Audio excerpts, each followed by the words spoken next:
look, let me guess. You opened up a game, maybe something new, something you were actually excited about. And within 5 minutes your PC sounded like a jet engine, your FPS tanked, and suddenly you're sitting there tweaking settings instead of actually playing. Or worse, you just spent a ton of money upgrading your GPU, and it barely feels faster.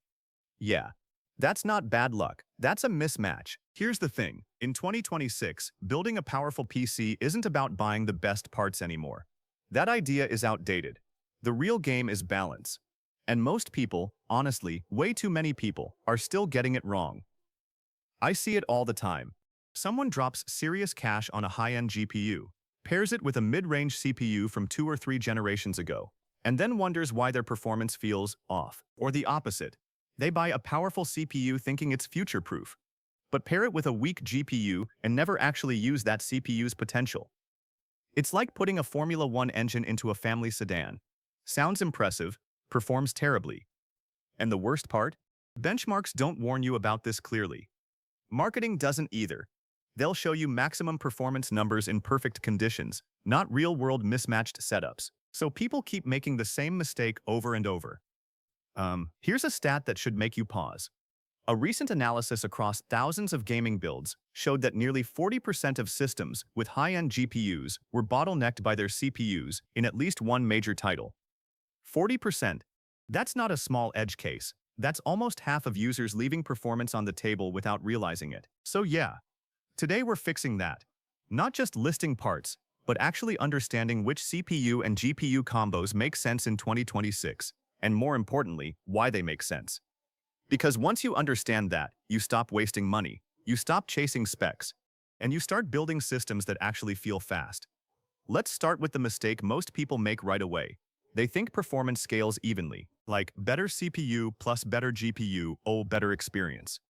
Simple math, right? Except it doesn't work like that. Your CPU and GPU are constantly talking to each other. Think of the CPU as the manager and the GPU as the worker.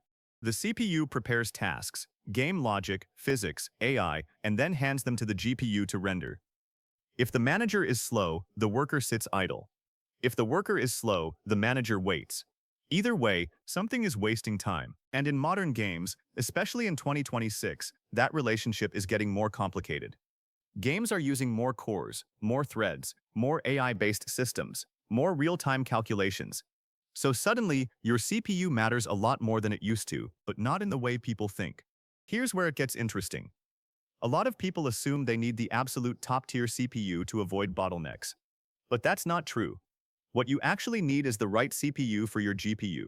Now, if we're talking absolute maximum performance, the kind of setup people dream about, the combination everyone points to right now is something like the AMD Ryzen 9 9950X paired with a NVIDIA GeForce RTX 5090. That's the bleeding edge, that's the no compromises setup. And yeah, it's insanely powerful. But here's the uncomfortable truth. Most people would never fully use that combo, not even close. Let me give you an example. Say you're running something like an RTX 4060 or its 2026 equivalent. Pairing that with a flagship CPU? Completely unnecessary. You're paying for performance you physically cannot use. That GPU will max out long before the CPU even breaks a sweat. But flip it.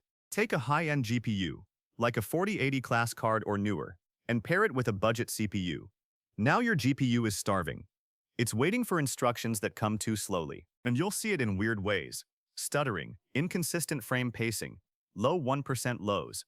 Not just lower FPS, but worse experience. And that's the key difference most people don't understand.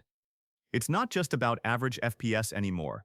It's about consistency, smoothness, frame delivery. That's what actually makes a system feel fast. So let's talk combos, real ones that actually make sense. For entry-level builds in 2026, something people don't want to hear, but need to, is this. You don't need cutting-edge parts to have a great experience. You just need a balanced pairing.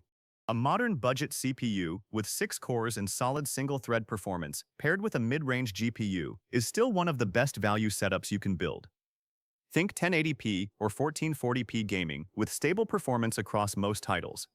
And the key here is efficiency. You're not overspending anywhere. Every component is actually being used. But then people get tempted. What if I just upgrade the GPU a bit more? And that's where things start to break. Because now your CPU becomes the limiting factor, and suddenly your upgrade doesn't feel like an upgrade. Here's a rule most people ignore. Your CPU should be just strong enough to keep your GPU busy, and no stronger.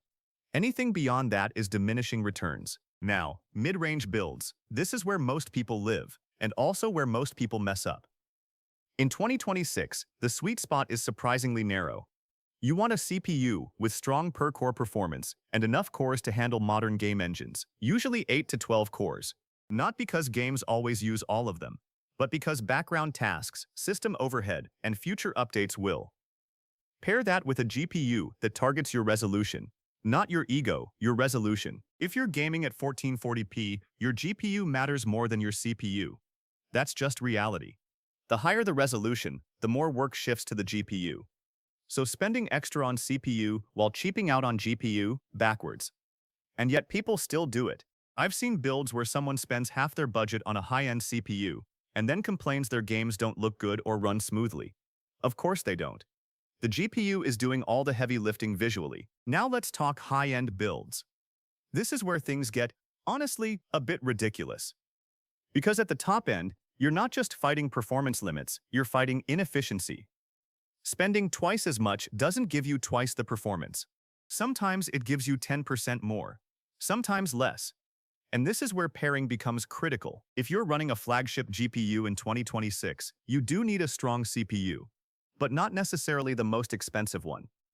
What you need is a CPU that won't hold back frame pacing in CPU-heavy scenarios. Open-world games, simulations, competitive titles. But here's the twist. Even with the best combo, you can still feel lag if your system isn't configured properly. See you.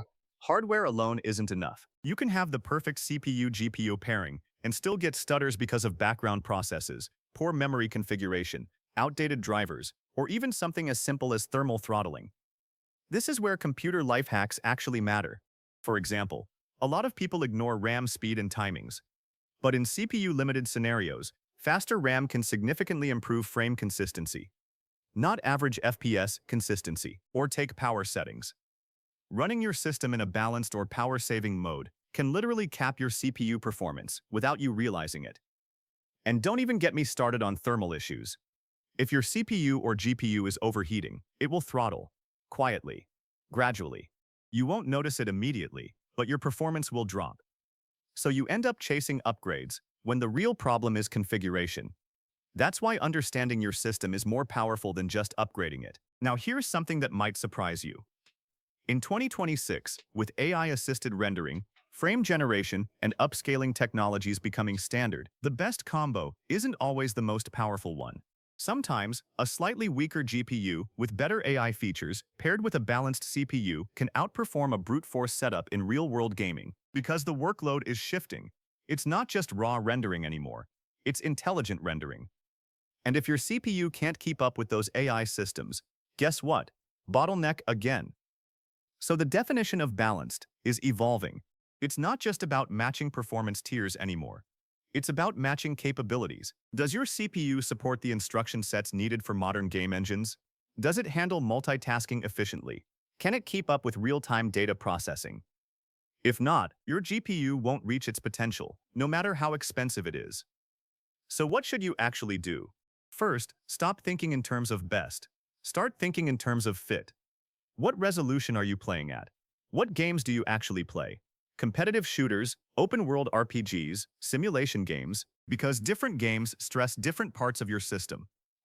Second, balance your budget. If you're spending 60% of your build on your GPU, your CPU should be strong enough to support it, but not so expensive that it cuts into your GPU budget unnecessarily. Third, optimize what you already have. Update drivers, check thermals, enable proper memory profiles, use the right power settings. You'd be surprised how much performance is hidden in your current system. And final, stop chasing hype. Every year, there's a new must-have component, a new game-changing upgrade. But most of the time, those upgrades only make sense in specific scenarios. Not for everyone. Not for you necessarily. So before you spend money, ask yourself, is my system actually unbalanced? Or am I just expecting unrealistic results? Because a well-balanced system doesn't just perform better, it feels better, it's smoother, more responsive, more consistent, and once you experience that, you stop caring about benchmark numbers. You just enjoy using your PC. And honestly, that's the whole point.